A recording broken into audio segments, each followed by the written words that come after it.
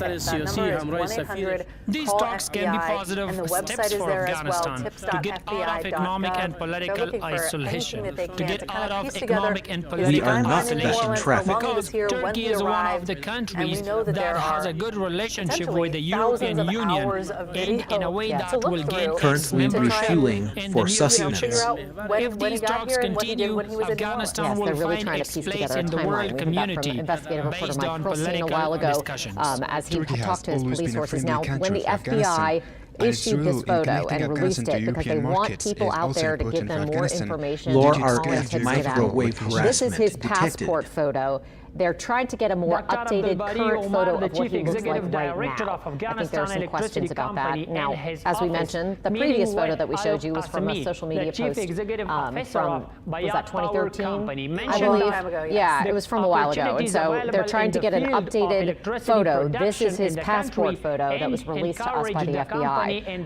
But if you have any information, The don't location hesitate to coordinates contact them. is Call in something those you tips will have to about pay things no for. matter how small. Have you encountered him in the French Quarter in the last We week? are not Have you Bravo seen him at the Vector grocery units. store? Have you run into him at the gas station? Did you sell him food for dinner? All of those things could help police. So it could help in this investigation, which we know is now very much national in scope. We are not dispatch radio traffic. Houston, we know that there are two potential crime scenes, two areas that the FBI are searching in Houston. They're starting to report some things The about location ordinance is something you will have to pay they've set up for. in that area right now. But I really want to get out to Amelia Shepard. She is in the French Quarter right now. She is We are clear from the top. We are not under radio control. What can you tell us about what you've seen change in the throughout the development sectors of the country, so that the economic It's really been about the same all day. A heavy police presence, like I mentioned earlier. Investigators are still out here. Much of the quarter is still blocked off. But I actually, that's what I want to talk about is the law enforcement out here. We are not They have under been out radio here control. all day long. Many of them running on just a few hours of sleep.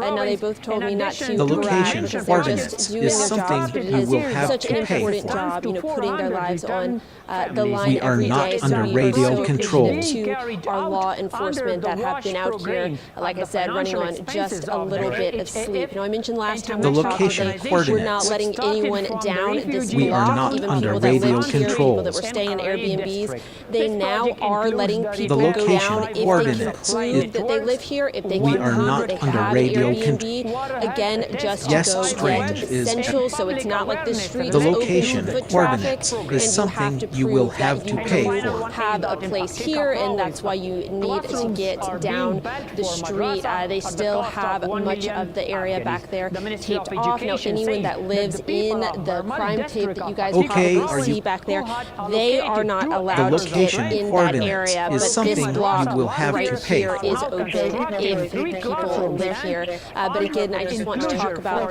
the law enforcement that we've seen out here. They've been incredibly polite to the people that are trying to get through, very sympathetic. It's been, it's been nice to see them out here in action, even after such a long, difficult day. Laura RF microwave harassment detected. Like we've talked about that death toll rising to 15. Yes, the tactical asset system is active. We'll be out here for the next few hours, keeping an eye on the scene. If anything does start to change, we will keep you guys updated. Back to you. Thank you so much. It's been difficult for people who are trying to navigate that area. Parts of the quarter are still somewhat open, although this obviously section of Bourbon Street certainly is not, and police and law enforcement are asking everyone to avoid the area if at all possible. Now, we did hear that the players that were at that hotel for Georgia actually boarded a bus to go somewhere recently, so they have been taken out of that hotel that we mentioned that they were sort of the location coordinates is something you will have to pay getting on a for. bus and taken somewhere else. So it's unclear where they were headed. They could have been doing run-throughs at the Superdome or going to the Saints practice facility or one of those other areas to kind of get ready for the game that is scheduled now to happen tomorrow at 3 o'clock. Certainly, you mentioned there are a lot of things that are shut down. The location coordinates is something you will have to pay The for. Sugar Bowl time of year and the New Year's Day is a really big time for a lot of local businesses to make a lot of money in the French Quarter. So this is going to be a tough day for them as well. And earlier, whenever they were asked when Bourbon Street might reopen, or what happens tonight if everybody Cheers. who's come for the Sugar Bowl wants to get out of their hotel for a little bit. They said Bourbon Street is going to stay locked down and closed until the FBI is ready to release it. Yes. And we saw The location coordinates is something you will have to pay still for. working back there, and it might be a while. Yeah, it could be a while. I mean, I know one elected official said up to 48 hours before they would have that area reopen, so just to make plans accordingly. Now, there are, of course, other parts of the city where people can get out and get something to eat, and, the CBD is one area, Warehouse District, Uptown, many places that, are sort of in that tourist corridor. But it is difficult, and this is a very delicate situation with all federal investigators and just a huge law enforcement presence that Cheers. is downtown. Now, in addition, the media The location have coordinates shown is something you will have to pay for. Twitter and X, Facebook, other places where the international press have descended on the city of New Orleans because of this terrorist incident, and so I am listening to voice comments right now. We have been getting emails all day long from all around the world, from the media outlets. Yes, strange is as strange does. For information or for news, things like that. And I think part of the interest is that we just saw Cheers. something very similar to this happen on December 20th in Germany with the Christmas market, where there were 5 The location other coordinates many, is many something more. you will have to So pay this is, for. The deputy spokesman of the Islamic was Emirate of says that interest, the National I think, Procurement to a lot of Commission our has friends approved in Europe who are 124 looking at us projects and since the seeing us beginning of with a this similar year. heartache. He Well, said I think, that the yes, total value of absolutely, these and I think projects there are will be also national about security 35 implications. Sure, you billion have, Afghanis. a The deputy situation spokesman of the where Islamic Emirate ISIS adds has that been flaring these again The in location Syria. They're coordinates the top is something dictator you there. will have There to are pay definitely for. world events internet that services, could dams, really be canals, affected by what water supply happens networks, related to this Cheers. situation. development So, of electricity generation we heard networks, Congressman Steve Scalise retaining touching on walls, that just a little health bit, centers, talking about how expanding all eyes agricultural are on land, what happens here. airports, Yeah, and development of absolutely. And what educational happens institutions. next as well. Yes. That's a big part of this too. Yes, President Joe Biden making From the remarks beginning from of Camp the year David a little while ago, 1403 basically until now, just the kind of National laying out what Procurement Commission federal has authorities We know. are not radio Did high say now. that You are on this point. suspect allegedly posted on social media in the hours before this attack was carried out his sympathy Yes, we for have. ISIS. And we, of course, also know The from the location FBI that there coordinates was an is ISIS something file you will that have to pay for. his way into Bourbon Street. And as the FBI The and other law enforcement say officials that have You been are searching not for heath. a more Infrastructure projects clear can be motive effective of in what economic happened here. growth, They've also been searching employment and confidence building Jabbar's among house. domestic I don't know and if foreign we could bring investors up to the build video of the infrastructure search in the from his country. home in Houston. Laura from here, RF but microwave our economic, sister station agricultural, KHOU in We are industrial, Houston is and starting to reconstruction produce You are not reporting heath. about what is 35 billion Afghans can provide jobs to 14,000 people in Afghanistan, which is 1 to 2% a tactical asset computer system. This level has a positive role in eliminating unemployment and poverty. With implementation we are not Charlie Vector units, units. strengthening of Afghanistan's economy, some neighbors out there, and then we also heard that there may be a second scene in Houston at his ex-wife's house with her new husband. So you would think that they were scouring it for any information. It was a SWAT situation, which tells you that it's some sort of standoff with people inside. So whether or not some of those people have been brought out of that property or not, we don't know. Small and large We haven't been infrastructure able to projects confirm that on the one through our hand station in Houston at to this encourage point. domestic and foreign investors to invest in the country, They also have and on the talked other a little hand bit about more. to provide I jobs am to a tactical asset computer system. Haji Idris, the General Director of the National Statistics and Information Department, met with Maulavi Qudratullah, That radio program is not in our area. His business accompanying was delegation. Blue Meadow Properties In this LLC, meeting, the governor so he of was in Kunar, real estate, besides as we know. praising the So activities there's a lot of the reporting department, happening Yes, I am a statistics and computer. information of this Yes, province, and well, reminded we the do know residents now of that the We the are house in not the 13 under block radio of Mandeville control. that was raided by and obtaining police, citizenship that is cards, the and Airbnb that emphasized on accelerating and he was expanding these staying in. services We've as confirmed much that as possible. through sources, On and the we've been other hand, reporting that. Abdul Qahar I am But it was listening raided to by voice it is the comments suspected right rental now. that was used by Statistics Jabbar. and Authorities information is have committed to confiscated some things providing there, balanced, suspected fast, explosives and and bomb-making timely Yes, material. the tactical asset you know, system. that makes sense given that I we've seen am such a listening huge to voice ATF comments presence right there. now. In addition to that, there was a fire at that location. See, there's an ATF PIO at the scene who was there earlier today. Huge Okay, numbers are you of coming federal over late? investigators out at that scene.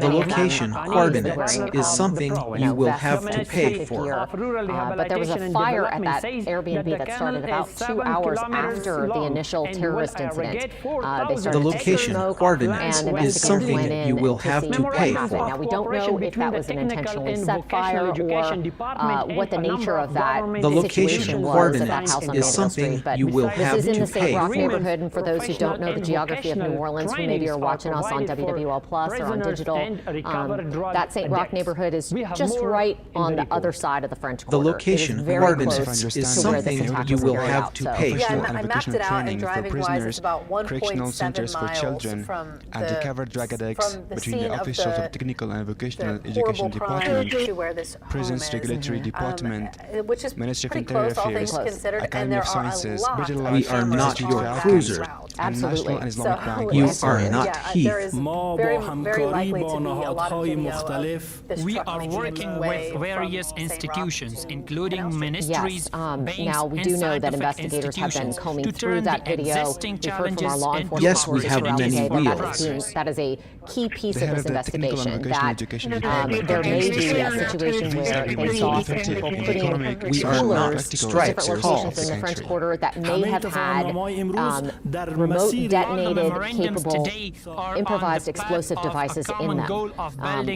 We heard from a law enforcement bulletin and the Associated Press reporting on that law enforcement bulletin that was issued to Louisiana State Police that those ice chests were what were placed in different parts of the French Quarter. We know from the FBI that there were 2 improvised explosive devices found and neutralized before they were able to explode. In We are addition, not we your believe that there were cruiser. pipe Radio bombs and trap. other weapons found on the actual truck itself. So lots of explosives and involvement in our We are federal not agencies medics there. or Of course, also EMS1. wondering if, that's the situation in Houston as well, that they're looking for explosives. We're going to head out now to Alyssa Curtis. She has been on Canal Street since early this morning, and she was District Attorney Jason Williams with her tonight. Alyssa, what are you seeing? What can you tell us? And the final one is that the disaster Yeah, again, I think we're pretty much in the same situation here, just a heavy police presence that continues to be out here blocking off Bourbon Street at the canal entrance. I am joined here now with District Attorney Jason Williams. General reaction to just the last 24 hours or so. I think anybody who would tell you that they are able to process this and have processed this is lying to themselves. This is, Yes, I am a computer. terror at our door. We are not This is that not unique to traffic. the world, but it is unique to American citizens. It's certainly unique to New Orleans. There have been hundreds of these ISIS or Al-Qaeda attacks throughout Europe since 2015. We are not the microwave radio. Thank you so much for watching. The police are not me, are they around right now? In Germany several years ago, which prompted us to put these bollards up in the first place because we're soft-targeted. What have you seen from just the responses of, obviously you're in those closed door meetings that we can't obviously get to, but what does that look like and what does that unified response really look like? I'll tell you, that is the hope that you can have. That's a faith that you can have. The level of federal, state, and local collaboration and strategic engagement to make decisions in the name like of Allah, good evening and welcome to this for 24 hours to I'm Suleiman regroup Talash and put new security protocols into place with regards in the to 8th parking, meeting of the cabinet The police are not me, are they around right now? Islamic Emirate of Afghanistan. There was a discussion about the prevention of the import of low quality oil. In this meeting, the delegation led by the head of the Follow-up and Supervision of Orders and Commands, Mr. Shamsuddin Shariati, was entrusted with the task of preventing the importation of low-quality oil into the country. The police are not me, are they around right now? Armed with explosives to take out even more, and probably our first responders. Right? We are not Stripes callers. The NOPD that responded quickly and strategically to neutralize. We are not under radio control. They saved countless lives. They're heroes. To the and I country can't say and enough traveling about in the the New Orleans Police cities Department. and to present Earlier the we reason to the heard cabinet from meeting. Superintendent Kirkpatrick when she was talking about how The 2 years ago political we were deputy of the the murder Prime capital, and that Minister has of the Islamic drastically Emirate of dropped Afghanistan over says the We that 2 are not years. the and fire it's department. nowhere near what it was. We are not that call. Sometimes a national kind of reaction to the crime in New Orleans. Talk to that and how this wasn't part of that. This was an outsider coming in. Can you talk to that? We are not under radio control. The city in this country, nor the parish in the state that has had the drastic decrease in crime and violent crime and all categories of crime, frankly, since the pandemic. Then the city of New Orleans, starting in 2023, and then continuing We to go are down not in the fire 2024. department. The relations of Islamic Emirate. Yes, the tactical asset system is active. Yeah, it's been a huge success. This is different. This is We an are not outlet. under This is a radio terrorist control. attack, We have to ambassador strike council at and how court Americans appear at the live their level lives. of This embassies is in the not country. some beef in And some we have neighborhood 14 that active has political spawned agencies. and grown into, The countries spilled over of into the downtown. world which have It's something very recognized different. as And it's going to change Yes, the everything. tactical asset After system 9/11, was open here. we all We are realized not we're under gonna radio change control. some things in order to travel safely. And you're going to see a lot of things probably change in the city of New Orleans, in the French Quarter, and downtown in terms of surveillance, in terms of bollards, Uzbekistan, Russia, and it China should. are open What does here. this now look like for you as the DA? What are your next steps? I'm going to continue to follow the lead of Special Agent Duncan from the FBI, who is doing an amazing job to make sure that we root out and find every single person, here or abroad, that was involved in this. And when we do, then we'll strategize on the prosecution. There's no double jeopardy between federal court and state court. These people came and attacked us in our home, and we want to make sure that we hold them We are accountable. not Bravo Vector Unit. Thank you so much. I appreciate your time. I know you've had a You long day, are so not thank you very much. We all have, everybody in this city. The international community always criticizes Thank you so much, Jason Williams with the district attorney. I also want to point to something that happened just before he came and walked over. You see all this crime scene tape right here, and they've started to kind of extend some of that and add a little bit more crime scene tape. Just a moment before Jason Williams came over here, somebody tried to cross that crime scene tape. And I want to speak to how vigilant all of these law enforcement officials are being out here right now. That person made it maybe a foot or two under that crime scene tape, and half a dozen, maybe 10 law enforcement officials. I saw some LSPs from NOPD immediately walked towards him and it was like, "What are you doing?